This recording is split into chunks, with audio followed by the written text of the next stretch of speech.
Sebelum memulai pembelajaran, alhamdulillah berdoa menurut agama yang kita mulai.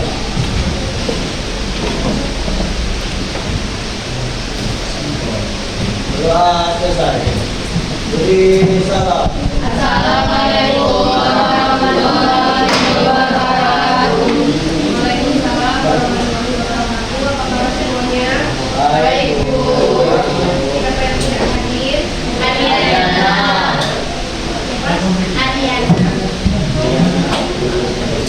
Ya, itu aja. Adiana ya. Aja. Oke, ini pertama kalinya masuk ke sekolah lagi setelah liburan panjang. Iya. Gimana perasaannya setelah liburan panjang? Nggak senang? Ada yang nggak senang liburan? Siapa yang nggak senang liburan panjang? Kurang liburnya? Kita lihat banyak nggak sampahnya? Banyak kali, Bu. Nah, ambil sampahnya.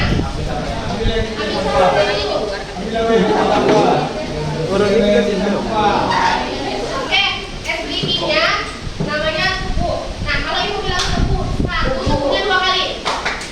Go, tepung 1. Go, tepung 2. Bus, 3. Yes, bisa? Bisa? Kita coba ya. Tepung 3, 2, 1. Yes.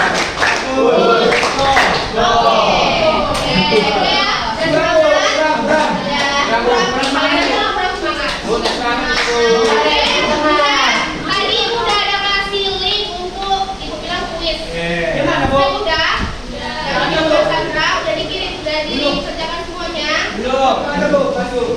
Ada kan Sandra? Yang berisi semuanya. Dalam pembelajaran ibu tidak ada yang boleh main handphone. Yang main handphone ibu ambil, akan ibu kembalikan. Sekarang handphonenya disimpan kecuali nanti ibu suruh belajar tentang karya ilmiah. Ya. Nah, tadi kan udah ada kan misi asesmen awalnya? Ya. Ada kan? Ditanya apa aja pertanyaannya? Apa yang penting? Apakah sudah pernah melakukan penelitian? Kemudian Apa yang kami ketahui, Jess? dalam menulis penelitian apakah sudah menggunakan bahasa yang mereka kenal? Oke. Nah, jadi tujuan dari pembelajaran kita hari ini yaitu melalui kegiatan menyimak, kalian itu diharapkan mampu menganalisis ciri-ciri karya ilmiah. Kemudian kalian mampu menganalisis jenis-jenis karya ilmiah. Ibu mau tanya, kira-kira mengapa kita penting mempelajari karya ilmiah? Kenapa kita harus mempelajari karya ilmiah? Panji, kenapa Panji kita harus mempelajari karya ilmiah? Untuk mendapatkan pengalaman. Ada saran lain? Ada pendapat lain mengapa kita penting mempelajari karya ilmiah? Apa manfaat belajar karya ilmiah? Agar dapat menyajikan penelitian secara baik. Agar dapat menyajikan hasil penelitian secara baik. Agar dapat menyajikan hasil penelitian secara baik dan benar. Kasih tepuk tangan untuk Najila. Oke, sekarang ibu mau tanya, di sini siapa yang minat untuk kuliah? Kuliah. Setelah tamat SMA, siapa yang berminat untuk kuliah? Kamu dulu. Nah, semuanya hampir rata-rata punya niat untuk kuliah. Kalau hari ini dia tidak punya niat kuliah, semoga nanti di kelas 12 dia punya niat untuk kuliah dan semoga bisa kuliah. Nah, jadi salah satu manfaat yang paling nampak dari pembelajaran karya ilmiah ini adalah ketika nanti kita di skripsi. Di skripsi di kampus perkuliahan kita akan banyak sekali menulis karya ilmiah. Seperti salah satunya contohnya skripsi, kemudian kita sering melakukan penelitian-penelitian. Nah, kalau kalian dari sekarang sudah memahami atau mengetahui sedikit-sedikit mengenai karya ilmiah, insya Allah nanti ke depannya dalam menulis karya ilmiah itu akan lebih mudah. Nah, pernah tidak melihat ketiga ini? Yang pertama itu tanggal 8 April.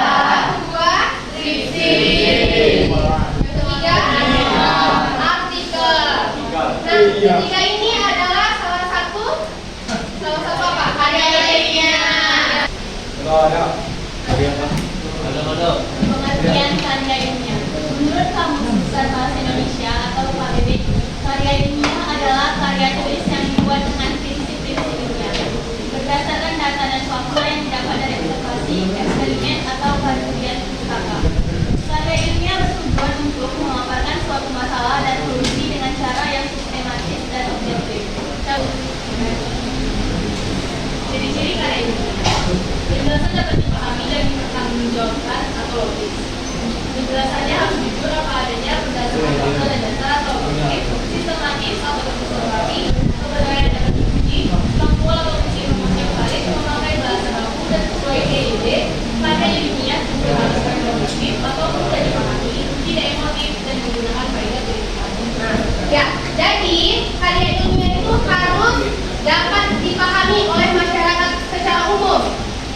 Kemudian dia penjelasannya harus jujur apa adanya. Kalau kalian melakukan penelitian, misalnya penelitian tentang apa yang siapa tadi yang pernah meneliti di sini?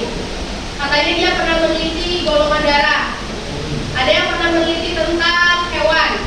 Nah, apapun hasil penelitian yang kalian dapatkan, itu harus kalian ungkapkan secara jujur apa adanya. Kalau misalnya kalian melakukan tentang penelitian maraknya gawai di kalangan remaja, itu memang faktanya memang harus kalian tulis sebenar-benarnya. Jadi tidak boleh ditambah, tidak boleh dikurang, harus ada sebenar-benarnya sesuai dengan apa yang kalian dapatkan. Kemudian sistematik kuis pagi dan ibu juga udah dapatkan hasilnya. Nah sekarang ini saya kelompok ada 7. Ini nama-namanya dilihat. Sekarang coba duduk berdasarkan kelompoknya masing-masing. Ini kelompok 1, 2, 3, 4, kelompok 5, kelompok 1, kelompok 2, 3, kemudian dibagi 4, 5,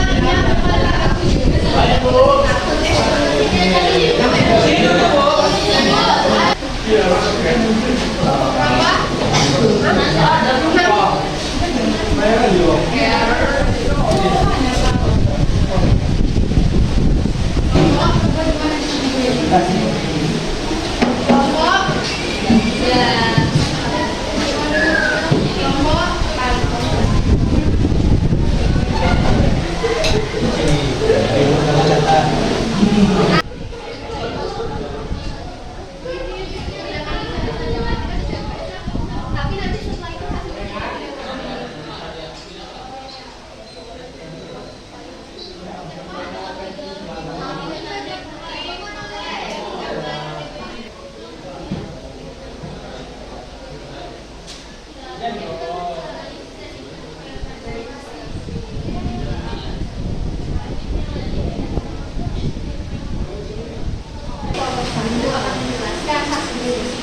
itu amatan mengenai salah satu karya ilmiah yang telah dipaparkan.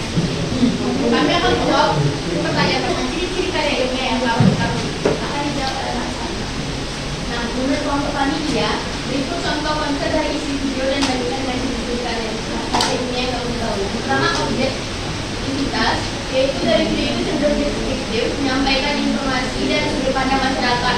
Misalnya, penjelasan tentang sejarah desa dan tradisi merupakan narasi dari tokoh masyarakat. Yang kedua, sistematis. Dari video ini memiliki alur yang cukup baik dan terstruktur, dan juga tapi tidak mengikuti format karya ilmiah akademis, dan juga ada pengantar dan penyajian informasinya. Selanjutnya, logis. Dari video ini menyajikan informasi yang logis dalam menggambarkan kehidupan masyarakat dan potensi desa. Yang terakhir adalah verifikatif. Dari video ini diverifikasi melalui penelitian lapangan lebih lanjut dengan membandingkannya dengan sumber yang lain. Yang terakhir yaitu berdasarkan hasil analisis dari karya ilmiah apa yang paling tepat untuk mengklasifikasi video itu, bandingkan juga dengan jenis karya ilmiah lainnya dan jelaskan mengakui. Oke, karya ilmiah ini merupakan salah satu jenis karya ilmiah populer, yaitu dokumenter etnografis. Mengapa demikian? Kami katakan ini merupakan dokumenter etnografis dikarenakan memiliki fokus pada dokumentasi faktual aspek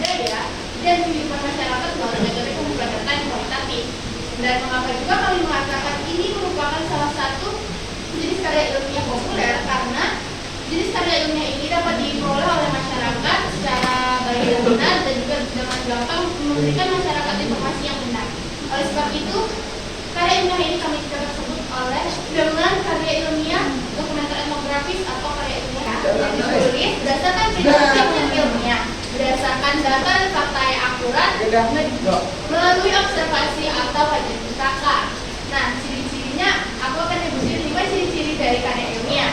Yang pertama ada objektif, yang kedua ada logis, yang ketiga sistematis, lalu kebenaran dapat diuji, dan yang terakhir berdasarkan IID. Nah, karya ilmiah itu ada 2 jenis. Teman-teman tahu nggak 3 jenis itu apa? Yang pertama ada karya ilmiah populer. Karya ilmiah populer merupakan karya ilmiah yang diciptakan agar dapat diterima masyarakat dengan baik dan dapat dengan mudah dipahami oleh masyarakat awam. Ciri-cirinya itu yang pertama memiliki bahasa yang santai namun tetap sesuai dengan EID. Yang kedua itu dapat diakses dalam media apa saja, melalui internet atau mungkin koran atau lain sebagainya. Contoh dari karya ilmiah populer adalah yang pertama itu ada artikel, yang kedua itu ada koran, ada yang ketiga ada seperti yang tadi kita bahas yaitu video dokumenter. Nah, yang kedua apa dari kategori karya ilmiah? Jadi film dokumenter itu tidak semuanya karya ilmiah. Kalau dia film dokumenternya mengandung ciri-ciri atau terdapat ciri-ciri karya ilmiah tadi seperti ada data, kemudian bahasanya tadi sudah dipahami, ya bahasanya bersifat ilmuwan, tapi sudah dari EID, kemudian apa lagi? Objektif, sistematis, nah akurat, faktual, itu bisa reproduktif itu bisa dikategorikan sebagai karya ilmiah. Itu kan ada refleksi, itu nggak usah ditulis nama, kalau cuma kita ditulis nama, ini nggak usah ditulis nama, kalian ceritakan aja bagaimana pembelajaran hari ini, apakah ada ide pembelajaran ke depannya agar lebih menyenangkan. Tulis namanya, kalau fotonya boleh dikasih nama dari utama. Dan kita sudahi pembelajaran kita hari ini. Semoga apa yang kita pelajari dapat iya. Itu dulu. Oke ya, pembelajaran kita hari ini cukup sampai di sini. Semoga dengan sedikit yang kita edukasi ini bisa bermanfaat untuk kalian semuanya. Oke? Untuk minggu depan kan masih belajar bahasa Indonesia. Coba kalian searching struktur dan kaidah kebahasaan dalam karya ilmiah. Searching di internet struktur dan kaidah kebahasaan karya ilmiah. Oh iya, untuk tugas di rumah, jenis-jenis, ciri-ciri, sama pengertian dicatat di buku. Kemudian struktur kaidah kebahasaan itu juga dicatat di buku. Besok ibu tanya. Oke? Bisa? Itu dulu kedua kali. Insyaallah, Bu. Dari